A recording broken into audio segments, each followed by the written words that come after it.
大家好，今天咱们来聊一聊张九龄的经典之作《感遇四首之四》。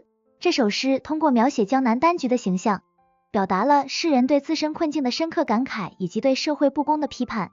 它短短几句，却饱含着坚守、自信、愤懑与无奈。今天咱们就一起走进这首诗的世界。先来听这首诗：江南有丹菊，京东有鹿林。起一地气暖，自有岁寒心。可以见家客，奈何阻重申？运命为所欲，循环不可寻。徒言树桃李，此木岂无因？怎么样？听完这首诗，您是不是已经感受到其中那份孤高与不平？接下来，咱们逐句解析这首诗背后的深意。江南有丹菊，京东有鹿林。诗的开头描绘了一幅生动的画面。江南的丹菊树，哪怕是在寒冷的冬季，依然保持着翠绿的枝叶。这个形象鲜明地象征了坚韧和不屈。丹菊就像张九龄自己，即使身处困境，也依然守住内心的清高与节操。起一地气暖，自有岁寒心，这两句是全诗的点睛之笔。丹菊之所以能在冬天依然清脆，并不是因为江南的地气温暖，而是因为它自身拥有一种岁寒心，也就是耐寒的品质。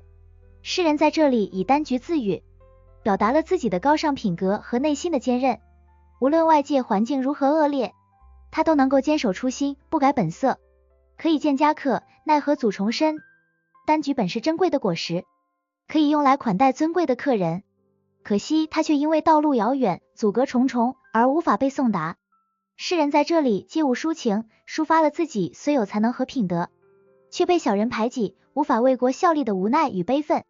这一层感慨与张九龄被贬荆州的遭遇紧密相连。运命为所欲，循环不可寻。诗人转而感叹命运的无常。他说，人生的际遇就像时运的循环一样，难以预料，也无法强求。这两句透出一种深深的无奈，同时也带有对现实的一种认命态度。张九龄的内心在坚守和妥协之间挣扎，正是这种矛盾让这首诗格外动人。徒言树桃李，此木岂无因？最后两句，诗人笔锋一转，批评了当时的社会风气。